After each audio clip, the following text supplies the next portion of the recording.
दोस्तों, इस वक्त की बहुत बड़ी खबर आपको बताने जा रहा हूं। सनातन धर्म के सर्वोच्च पद पर आसीन शंकराचार्य अविमुक्तेश्वरानंद सरस्वती ने अब प्रस्थान कर लिया है। जी हां, माघ मेले में मौनी अमावस्या के दिन जिस तरह से गतिरोध शुरू हुआ, 11 दिनों तक हंगामे के बाद अब शंकराचार्य काशी लौट गए हैं और कुछ ऐसी बातों का जिक्र करते हुए वो काशी लौटे हैं जिससे योगी आदित्यनाथ उनके प्रशासन की जमकर थू-थू हो रही है। क्या कहा है उन्होंने, बताऊंगा आपको। नमस्कार, मेरा नाम हिमांशु मिश्रा है, आप देख रहे हैं 4PM न्यूज नेटवर्क। दोस्तों, उत्तर प्रदेश में डबल इंजन की सरकार है और इस डबल इंजन की सरकार के मुखिया हैं योगी आदित्यनाथ। मुख्यमंत्री के साथ साथ वो एक संत भी हैं, एक मठ के मठाधीश भी हैं। ऐसे में जब वो बात करते हैं सनातन की, हिंदू धर्म की, तो कई लोग उनके साथ हो जाते हैं। लेकिन उनकी ही सरकार में जिस तरह से प्रयागराज में पिछले 11 दिनों से गतिरोध चल रहा था, प्रशासन ने शंकराचार्य से शंकराचार्य होने का सबूत ही मांग लिया था,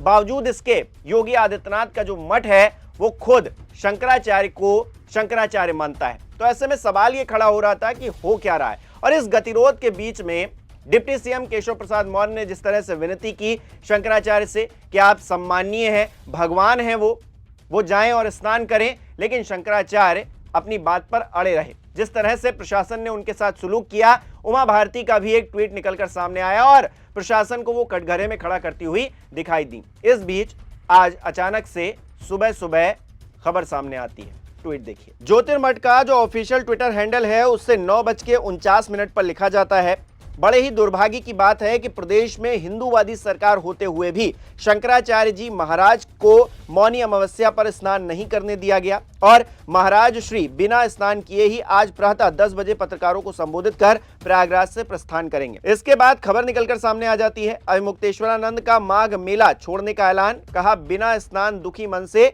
लौटना पड़ रहा, इसकी कल्पना भी नहीं की। खबर में अंदर लिखा है, शंकराचार्य स्वामी अविमुक्तेश्वरानंद ने प्रयागराज माघ मेला छोड़ दिया है, वो काशी के लिए रवाना हो गए हैं।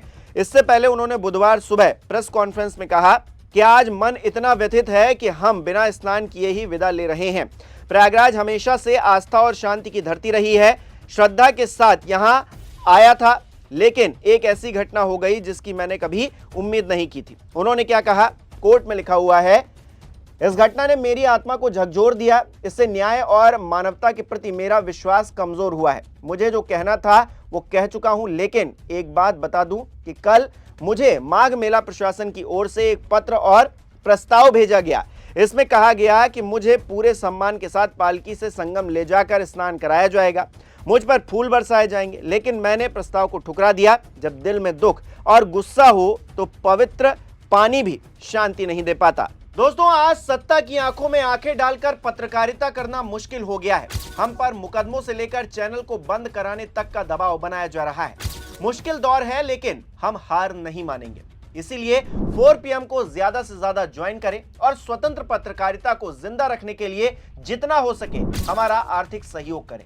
उम्मीद है कि आपके सपोर्ट से ये जंग हम जीत कर रहेंगे। तो दोस्तों, गुस्सा कई लोगों के और भी मन में है और जिस तरह से धार्मिक तौर पर, राजनीतिक तौर पर, सामाजिक तौर पर इस मुद्दे पर लोग बटे हुए हैं, अपने आप में हैरान करने वाली बात है कि प्रशासन झुक गया, बावजूद इसके शंकराचार्य ने स्नान करने से मना कर दिया। 18 दिन पहले ही वो प्रयागराज से प्रस्थान कर जाते हैं। अभी 2 स्नान और बाकी हैं, जो बड़े स्नान हैं, 1 फरवरी को और 15 फरवरी को। बावजूद इसके शंकराचार्य पहले ही वहां से लौट जाते हैं। अपने आप में ये बड़ा ही दुखद है कि सनातन धर्म, जिसका जिक्र भारतीय जनता पार्टी के तमाम नेता, बड़े बड़े नेता करते हैं, प्रधानमंत्री नरेंद्र मोदी खुद शंकराचार्य अविमुक्तेश्वरानंद के चरणों में अपनी जो भावनाएं हैं वो अर्पित करते हैं, उनको प्रणाम करते हैं, और यहाँ योगी आदित्यनाथ जी जो खुद एक संत हैं वो उनको कालनेमी बता देते हैं। तो ऐसे में समझ में यह आता है कि राजनीति से बढ़कर कुछ नहीं है। हर चीज राजनीतिक चश्मे के जरिए ही देखी जा रही है और उसी के जरिए उसका आकलन किया जा रहा है। अब अविमुक्तेश्वरानंद को अगर ये प्रस्ताव दिया ही गया था प्रशासन की तरफ से, तो फिर ये पूछा क्यों गया था पहले कि आप शंकराचार्य हैं या नहीं? 2 नोटिसें उनके पास क्यों भेजी गई थी? सवाल खड़े होते हैं। और क्या किसी दूसरे मामले को छिपाने के लिए, जैसा कि मैं शुरुआत से जिक्र कर रहा हूं, यह मामला बेवजह का खड़ा किया गया है। काशी में जिस तरह से हमने देखा, अहिल्याबाई होलकर की मूर्ति तोड़ी गई, मणिकर्णिका घाट पर जो कुछ भी हुआ उसकी तस्वीरें जब निकलकर सामने आई तो योगी आदित्यनाथ बड़ा ही एग्रेसिवली सामने आते हैं और एआई की फोटोज उनको बताकर 8 लोगों पर एफआईआर भी दर्ज हो जाती है। लेकिन उसके बाद क्या होता है? उसके बाद मीडिया को भी पूरी तरीके से प्रतिबंधित कर दिया गया है कि आप नहीं जा सकते हैं मणिकर्णिका घाट पर। तो उस मामले से ध्यान भटकाने के लिए क्या प्रयागराज का मामला खड़ा किया गया, क्योंकि ये कोई मामला नहीं था, ये सीधे सीधे बवाल को तूल देने वाली बात है। अभी बीते रोज मैंने आपको एक खबर दिखाई दोस्तों, किस तरह से भारतीय जनता पार्टी के ये जो कथित नेता हैं, विधायक जी की गाड़ी किस तरह से बैरिकेडिंग तोड़कर निकल जाती है, कोई रोकने वाला था क्या? और यहां प्रशासन शंकराचार्य को रोक रहा है, कह रहा है कि आप पैदल चलिए, पालकी में नहीं जाएंगे। और अब वही शंकराचार्य हो गए जिनको ससम्मान स्नान कराने की बातें प्रशासन कर रहा है। तो ये प्रशासन आखिरकार दो गले वाली बात क्यों कर रहा है? मैं हमेशा से कहता हूं दोस्तों, गला एक ही अच्छा होता है, दो गले अच्छे नहीं होते हैं। लेकिन प्रशासन जिस तरह की हरकत कर रहा है वो अपने आप में दिखाता है कि उसकी कथनी और करनी में कितना बड़ा फर्क है। और प्रशासन अपने मन से नहीं बल्कि कहीं और से कंट्रोल किया जा रहा है, किसी और के इशारे पर यह पूरी घटना को अंजाम दिया गया। और अब शंकराचार्य प्रस्थान कर गए हैं। लेकिन शंकराचार्य तो चले गए हैं, लेकिन क्या इस घटना को भुला दिया जाएगा? क्या इस घटना पर भी पर्देदारी हो जाएगी? क्या सीएम योगी आदित्यनाथ की छवि एक बार फिर से हिंदू हृदय सम्राट वाली बन जाएगी?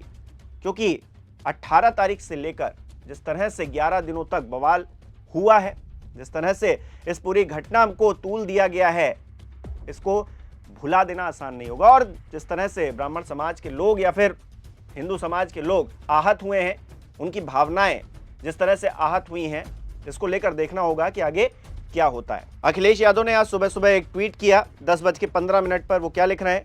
जगत गुरु शंकराचार्य जी का आशीर्वाद मिला, स्नेह नैवेद्य प्रसाद हुआ। उन्होंने एक वीडियो भी शेयर की है जिसे मैं आपको दिखा रहा हूं। इसके अलावा जिस तरह से इस्तीफा देने वाली घटना हुई, सिटी मजिस्ट्रेट ने इस्तीफा दिया, उनको नजरबंद भी कर लिया गया है। तो आखिरकार सरकार चाहती क्या है? सरकार की कथनी और करनी में इतना फर्क क्यों दिखाई दे रहा है?